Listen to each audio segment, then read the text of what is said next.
Hey there, Taurus. It's Drew from Flames of the Phoenix Tarot card. So again, I've been sending a bit of apologies. I've been trying to do my readings during the start of the new astrological sign. So right now we're in Pisces, but unfortunately I got a little sick. It is the time of the year. It is what it is. But I wanted to send a quick note of apology, but I am now doing my readings here. So we are now in the sign of Pisces, but this reading is for Taurus, Sun, Moon, and Rising. There are some some watchers that are out there too. Hello, watchers. So I hope this message finds you well. For today, I picked 3 cards here for you. So I picked the Archangel Power Tarot card. This is the card that I've been using for over 10 years now. I also picked the Golden Girls for us today. Oldie buddy goodie. And then the other one is the Star Tarot cards. I do read cards intuitively by nature. I've already shuffled, so all I'm going to do now is do my good old knock, see what the spirits have in store here for Taurus today. And again, I do read cards intuitively, so sometimes they don't necessarily mean what you would think they would mean, or that if you were to kind of read them up on, different sites. Also, too, because I use multiple decks, sometimes the multiple decks do tell a good story for us as well. So, Taurus, let's see what we've got going on for you today. We'll knock on here, the Golden Girls, see what's going on in your world. Your birthday's coming up, too, actually. Look at that. See the cards. Like I said, I shuffled them beforehand. And let's see what is populating today. Oh, that one. Okay, and then the final card is the Archangel card. Spirit, what's going on for Taurus today? This deck is a little bit thick, but yeah. Let's see what we got going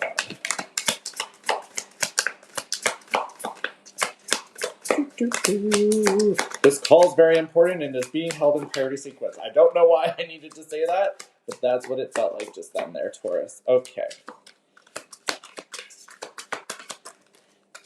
Ooh. All right. Ooh, some big changes happening here. Let's put those in the center. Those tell me that there's a story.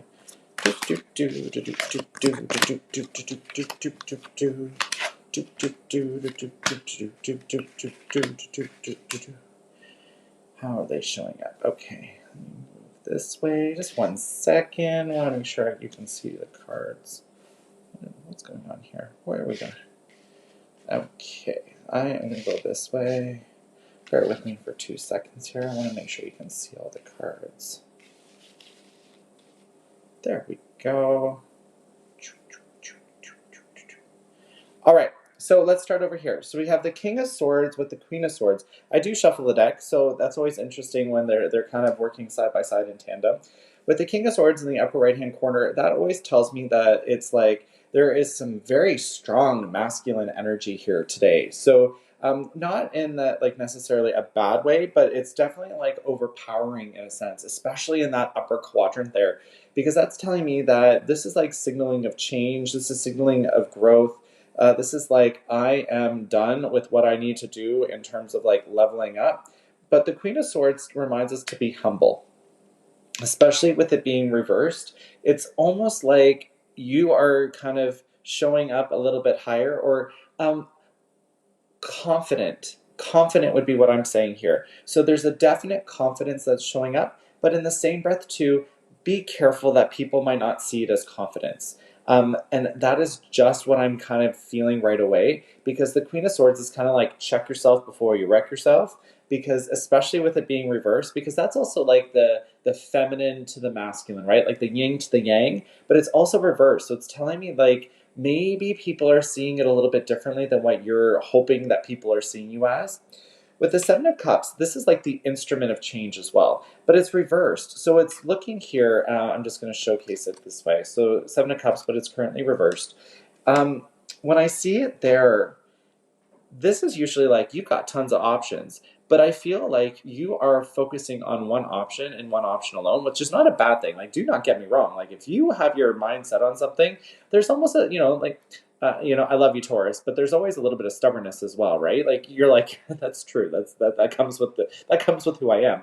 But it's almost like just be sure that when you are making the decision, it's a rounded decision. Like it's a balanced decision. Maybe talk to a Libra, right? Like they're balanced by nature. But this could be like, hey, this is where with the Seven of Cups, it's like I almost want you to just not be cautious, but proceed with just a little bit of awareness of what's going on around you.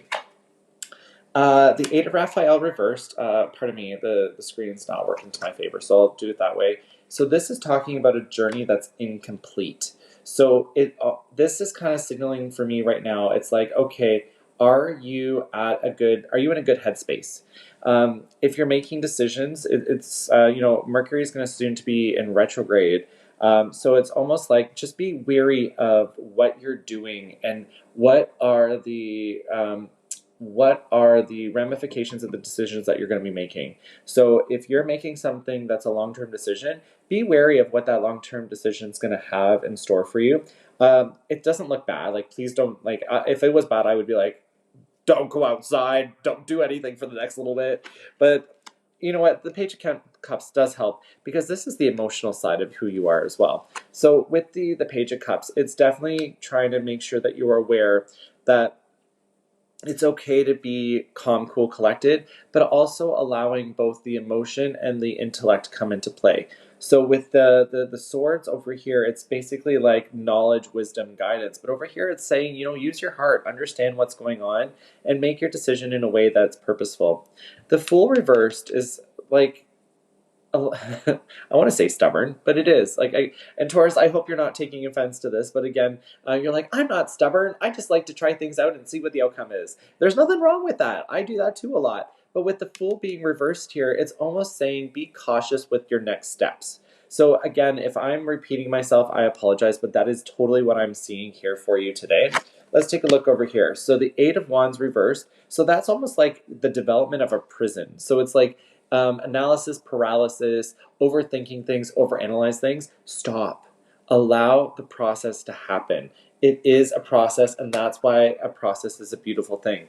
The Queen of Pentacles is reversed. I'm just sliding this here for you. So the Queen of Pentacles is reversed for you up here as well, which is talking about how sometimes the stability needs to have a little bit of a shakeup. So if this is the prison that you are not developing for yourself and you need to not shake yourself up, it's almost like take a step back, reassess what's going on, and just be aware of what's going on in your surroundings.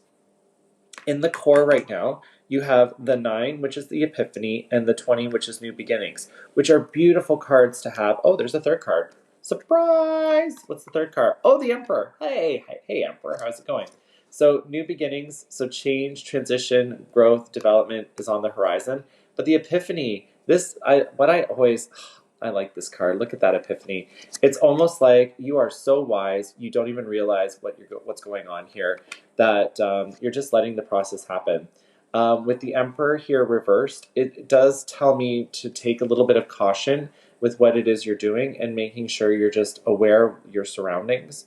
And then not everything pardon me, not everything is as it seems. So I would say this is work related for sure. This is work related. I would say that be wary of the decisions you're making at work. Take a step back, analyze what's happening. The New Beginnings is suggesting new contracts, new proposals, new. This is just new. Obviously, it does say new there for a reason, but it's definitely showing things up. Let's see what's going on up here. So the Hermit, reflect, understand that there's things going on here for you. So take time for reflection. What's going on here? The Star card reversed. So when the Star card is in its upright format, are you seeing the cards backwards? I just noticed that. I apologize if that's happening there, Taurus. But let me, if I do this, that looks like it is reversed as well. Oh my goodness, what is going on today? So this says Hermit, this says Star. Both of the Star card was reversed. So when the Star card is reversed, it's what you're supposed to wish upon a star, but the wish is not what you want, it's what you need. So that's why it's reversed. So make sure you get what you need, not what necessarily you want. So make sure that you're being practical and analytical with your wishes right now. The Hermit is saying that this too shall pass. So the wiseness of the owl, the Fool here as well, those are triggering in my mind just to say, take time for what it is that you're doing and understand that everything is a process and enjoy the process. That does it for me, Taurus. I wish you a wonderful time. I apologize again for my delay. It's very Canadian of me, right? But I will chat with you soon. Have a great day, Taurus. Please like, subscribe, and share this. And send me feedback. If there's any feedback, I would love to hear it. Thanks, Taurus. Have a good one. Bye for now.